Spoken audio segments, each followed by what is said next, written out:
Hello students, welcome back to my channel. So students, today we will be reading the term ballad from book A Glossary of Literary Terms by Abrams and Geoffrey called Harpham. Jumping to the term ballad. Yes. Ballad.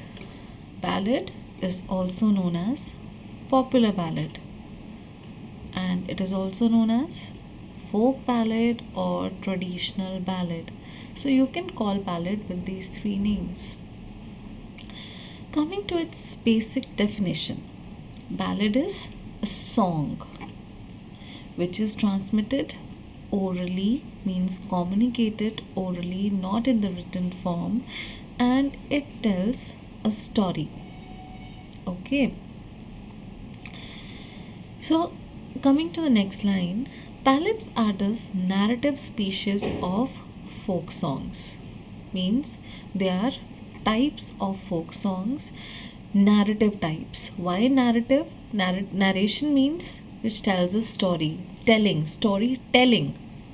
Transmitted orally is connected to storytelling, and then it is connected to this.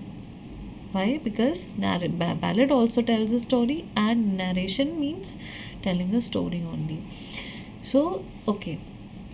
Next, ballads are thus the narrative species of folk songs which originate and are communicated orally among illiterate or only partly literate people.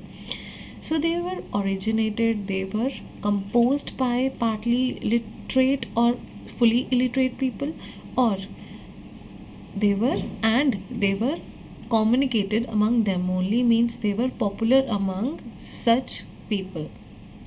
Okay, why communicated orally now? Because the illiterate and partly literate people cannot write properly.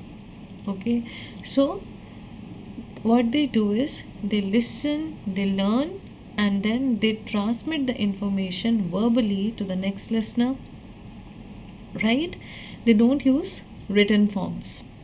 That is why ballad, which was popular among such people, was in oral form only. Okay, now who is the author of the ballad? Next line tells us who is the author of the ballad. Reading it, in all probability the initial version means when the ballad was first composed. The initial version of a ballad was composed by a single author, but he or she is unknown.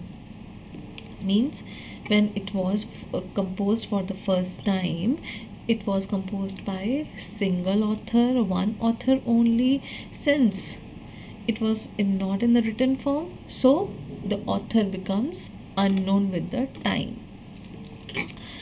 And since each singer who learns and repeats an oral ballad is apt to introduce changes in both the text and the tune, it exists in many variants. As I told you, that what illiterate or partly literate people do. Similarly, when each singer learns the ballad and repeats it to the public, what happened? The singer could have changed the text and tune of the ballad. That is why one ballad exists in many forms, because of the change in the text. Text means it's not the writer, the speaker or the singer is apt to change the words, substitute one word for the another, or he or she can change the tune of the ballad also. Okay, typically the popular ballad is dramatic, condensed, and impersonal. Now you will say that this impersonal clashes or contrasts with the changes in both text and the tune. But there is no contrast of any kind. Why? Because changing a text is different thing, and putting one's own feelings or one's reference in the text is different. So ballad is dramatic. Dramatic means it can have dialogues, okay, and condensed. It is short. And impersonal means the narrator or the speaker cannot introduce self-reference, personal feelings, personal attitudes in the ballad. Okay, so such kind of ballads usually begins with a climatic episode, okay, and then the narrator tells the story tersely. Tersely means not in a very friendly manner. He tells the story in action and in dialogue. Why action and dialogue? Because it is dramatic in nature. Okay, and the narrator tells the ballad without any self reference. He doesn't involve himself in his feelings or his personal attitudes in the ballad. The expression, he does not include the expression of personal attitudes or feelings in the ballad as written. So what we have learned in the first paragraph, that ballad has three names, and then it is a song which is transmitted orally. It tells a story. Okay, why transmitted orally? We have read because it was not in the written form first of all, and then it was popular among the illiterate or partly illiterate people. Okay, then ballad can exist in various forms. Why? Because each singer is apt to change the text or the tune of the ballad. Okay, so single ballad can have many forms. Then popular ballad, it is dramatic in nature, it is condensed and impersonal. Why impersonal? Because the speaker cannot introduce personal feelings in the ballad. Okay, coming to the next paragraph, which tells us about the stanza of the ballad. So most common stanza form is ballad stanza, and it is quatrain, means it has 4 lines. Okay, it has 4 lines in each paragraph like this: 1, 2, 3 and 4. 4 lines, and alternate stress pattern is alternate 3 and 4 and 3 stress lines are there, and second and fourth line rhymes. Okay, now town in this ballad doesn't rhyme with sailor, but wine rhymes with mine. So what is its rhyming scheme? A, B, C, B means second line rhymes with the fourth line. Okay. Yes. Now coming to the next paragraph. Although many traditional ballads probably originated in the later Middle Ages, they were collected and printed, and they were not collected and printed until the 18th century, first in England and then in Germany. Means, as I told you, that when ballads were originated, they were not in the written form, but later on in the 18th century, first of all in England and then in Germany, the people started collecting and writing those ballads. Like in 1765, Thomas Percy published the relics of ancient English poetry, which, although most of the contents had been revised in the style of Percy's era, did much to inaugurate widespread interest in folk literature. Means Thomas Percy was the person who what he did, he published the relics of ancient English poetry. Okay, and the contents, means the ballads that this book collected, were revised and given the style of Percy's era. Means they were revised, the tone and other things were changed. Okay, and that is why people started getting in, people got interested in folk literature.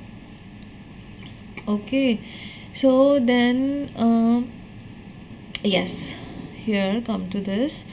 Here, like Francis J. Child's English and Scottish popular ballads includes 305 ballads, many of them in variant versions. Means it is an example of collection of ballads. There is another collection, the traditional tunes of the child by Bernard H. Bronson. He is the person who edited this book actually. Now coming to the important part. Popular ballads are still being sung and collected now with the help of an electronic recorder in British Isles and remote areas of America. Means in the remote areas of America and in the British Isles, still people sing the ballads and and they do not write them; they record them electronically. Okay. To the songs that early settlers brought with them from Great Britain, America has added native forms of the ballad, such as those sung by lumberjacks, cowboys, laborers, and social protesters. And famous folk singers are Woody Guthrie, Bob Dylan, Joan Baez. So these are the singers or the authors who composed ballads in America. Okay, so now the ballad of Bonnie and Clyde. So this is an example of American ballad. Still in America, the lumberjacks, the cowboys and laborers and social protesters, they sing ballads. Okay, and these are the famous ballad composers of America. Coming to broadside ballad. Broadside ballad is a ballad that was printed on one side of a single sheet called broadside. So see, you have a single page, okay, and it has two sides. Writing the ballad on one side becomes broadside ballad. Okay, and what was the subject matter of such ballads? So these ballads dealt with a current event or person or issue and were sung to a well-known tune. So what was the theme of the such ballads?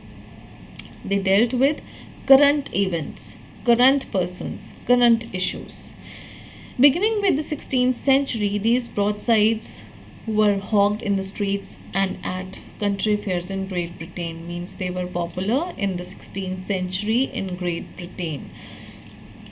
Now, traditional ballad. Traditional ballad has greatly influenced the form and style of lyric poetry in general, and it has also engendered literary ballad, which is narrative poem written in deliberate imitation of the form, language, spirit of the traditional ballad.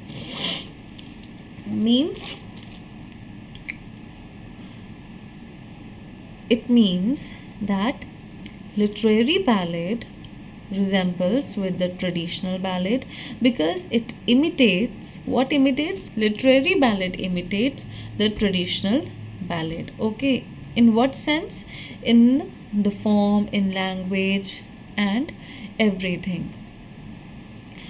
Its example of literary ballad: Coleridge's Rime of Ancient Mariner. Okay, Walter Scott's Proud Maisie, Keats' La Belle Dame Sans Mercy, and lyrical ballads composed by whom? Wordsworth. Okay, Wordsworth and Coleridge also. So, lyrical ballads contained the ballads written by Coleridge as well as Wordsworth, and Wordsworth and Coleridge belongs to the Romantic period. So in Romantic period, ballads became popular again. Okay, thank you for watching, students. Bye bye. See you in the next video.